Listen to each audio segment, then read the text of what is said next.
Hello, and welcome back to the Aced It podcast. This is season 9, of course, where we turn science into sense. In this season, we provide 10 timely episodes with the hopes of helping listeners understand what we can learn from current research on harm reduction. And let me just say, there is so much here to learn. So, I'm glad you're with us. I'm Danielle Rudes, your host, and this is Aced It. There is this thing called precarious work, and that's what I want to talk about today. Precarious work is becoming even more common with employers in today's economy. Precarious work is work that has non-standard work assignments, job insecurity, low wages, and a lack of social benefits. By non-standard work arrangements, this means the work is informal, temporary, and lacks formal employment contracts, which then leads to low control over wages, hours, working conditions, and future work for the employee. This type of work is usually done by individuals who are in socioeconomically marginalized groups. Precarious work can have extra impacts on workers too, with it leading to things like worker anxiety, life plan disruptions, and powerlessness. People who use drugs around the world have lower employment rates than any other social group. This low employment rate and discrimination can force individuals to turn to peer engagement jobs. Peer engagement, or peer work, is a labor context where people who use drugs are engaged specifically because of their lived or living experience of substance use. It was promoted by harm reduction and drug user movements to encourage the opinions of people who use drugs in the decisions that affect them. The one negative of this, though, is that it doesn't guarantee paid work. Peer workers can be unpaid volunteers, contractors, or even paid through incentives like gift cards instead of a traditional salary or work contract. They also do not have the emotional, financial, or operational support, which leads to a high level of pressure, burden, and trauma. With the overdose crisis in North America, and frankly all around the world, peer work has gained popularity in mainstream health and harm reduction organizations. With this popularity, though, not many studies have examined peer work conditions, and none have done so using a precarious work framework. Alyssa Greer from the School of Criminology at Simon Fraser University in Canada and her colleagues take on this challenge in their study by doing an in-depth critical examination of the conditions of peer work in British Columbia. They look more closely at the precarious characteristics of peer work and how the workers experience them, both in the context of their life circumstances and labor inequities. For this study, Greer and her colleagues did qualitative interviews in 2017 and 2018 with 15 people who used drugs who had recently engaged in peer work. Qualitative interviews just mean that their data was in the form of words instead of numbers. Important to this study is how the researchers defined peer work. They defined it as paid as well as unpaid activities related to health and harm reduction services. In their interviews, the researchers asked several questions that prompted descriptions of peer work conditions, experiences, and differences from other workers. They also paid attention to what was left unsaid during the interview, like nonverbal communication, context, and ideas that were related to the topic they were looking at. You may be wondering, what do you do with these interviews and data that's made up of words? The researchers here did what is known as a thematic analysis, which is where they look for themes in the words of the interviews after they're finished collecting the data. Now, on to the good stuff, the findings. First, focusing on the demographics of the sample, Greer and her colleagues most of them were middle-aged and white. The majority of them had stable housing, and all of them were impacted by poverty. Interestingly, none of the participants engaged in employment outside of peer work.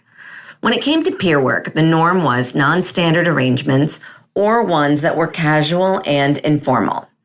Only 4 of the participants had either full or part-time formal employment.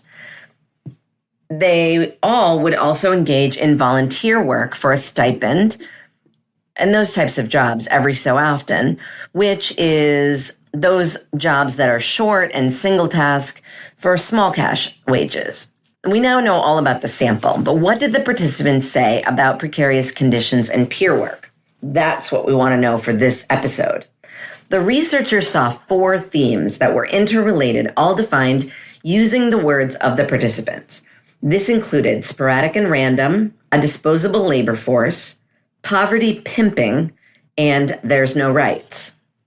For sporadic and random, the participants were concerned with the uncertainty of the arrangements surrounding peer work. They were dissatisfied with the sporadic nature because the instability that came with the unpredictable work hours, wages, and locations.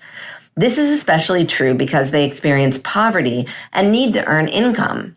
The inconsistency of the work had several consequences for participants, making it difficult for them to make long-term plans or have financial or social stability.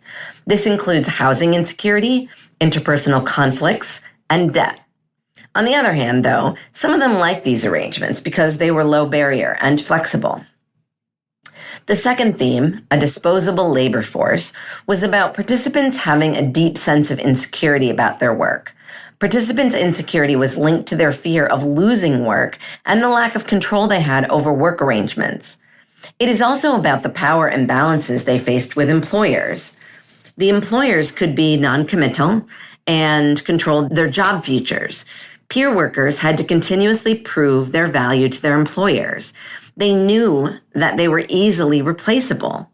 Just as the previous problem, this also was made worse by the financial insecurity participants had, and some employers could use this to control the workers and their work conditions.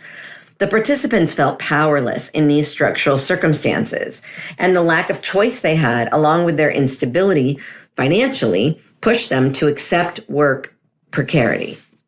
The third theme, poverty pimping, is related to the pay that peer workers receive. The pay standards for them were low and variable. In British Columbia, the provincial minimum wage is $12.65 Canadian dollars per hour, but peer worker wages were often below this. When they were paid for work, some were even paid as low as $3 an hour. As mentioned, the wages were variable and they ranged from this low of $3 to $30 per hour. The participants wanted higher and more consistent pay. They also talked about how their pay inequity existed between them and non-peer workers. Lastly, participants talked about how there's no rights. Peer workers didn't have access to workers' rights, and they weren't aware of what was included in their rights. As I mentioned before, there were no formal contracts between the employee and the employer for these jobs, so they were systematically restricted in terms of their access to rights. Peer workers talked about the violations to their rights that included the wages below provincial minimum wage, the lack of social benefits, physical and verbal intimidation, and no access to safety standards. Collective action to help improve these conditions was important to peer workers. Some even suggested creating a union for them to promote their rights. Greer and her colleagues saw clear evidence of precarious work conditions in peer work. These precarious conditions weren't limited to one type of organization either. They were seen in both big and small ones. The researchers' work here brings important knowledge to precarious work, as the studies have been done before on other marginalized groups like those who are disabled, youth, women, and immigrants and refugees. Greer finds the fact that peer work is precarious to be concerning because these conditions have negative health outcomes and are damaging to both mental and physical health. Before you bring the precarious work conditions into it, peer workers are already facing stress because of high work demands and the opioid crisis without support. All right, we know what precarious work conditions are, that the peer workers face them, and the negative impacts they have on workers. So what do we do about it? Greer and her colleagues have a few ideas to start improving peer workers' conditions. They first caution away from normalizing these informal work arrangements in harm reduction, considering the inequalities in pay and work. Greer highlights the need to sensitize employers to a range of worker preferences, as well as to offer a variety of work means and options, like standard, part-time, and full-time, and informal too. In addition to this, peer workers want to have control over how the work is done and the access they have to it. This can be difficult for individual peer workers to accomplish, though, because individualized acts of resistance exposes them to discipline from their employer. If they go to work together in a collective movement or a union, though, there is support, and it politicizes precarious work. Taking all this into account, Greer suggests locally unionizing peer work. Doing this can establish the workforce of peer workers as legitimate, valued, and deserving of rights, benefits, and equity. There it is. Peer work for people who use drugs is precarious work. There are challenges in their work conditions with instability in schedules and pay, a lack of rights, and a sense of insecurity. They work in harm reduction, and they are being harmed. Harm reduction employers need to remember these things and ensure peer workers in the future have improved experiences so that they are not harmed as they work so hard to help. Thank you for listening to the Aced It podcast. We love hearing from you. So if you have comments, topics to suggest, or some science you'd like us to cover in a future season, please write to me, Danielle Rudes at Sam Houston State University. My email is drudes@shsu.edu. And of course, thank you to the Justice Community Opioid Innovation Network, or JCOIN's Coordination and Translation Center, funded by the National Institute on Drug Abuse, housed at George Mason University, where this podcast originated. Thank you to our fabulous scriptwriters, Dr. Alyssa Toman from Texas State University and Sam Houston State University doctoral student Caitlin Bauer. And a huge and heartfelt thank you to Jason Luchin and the team at Slonky LLC for their spectacular production. Tune in again soon for another episode of Aced It.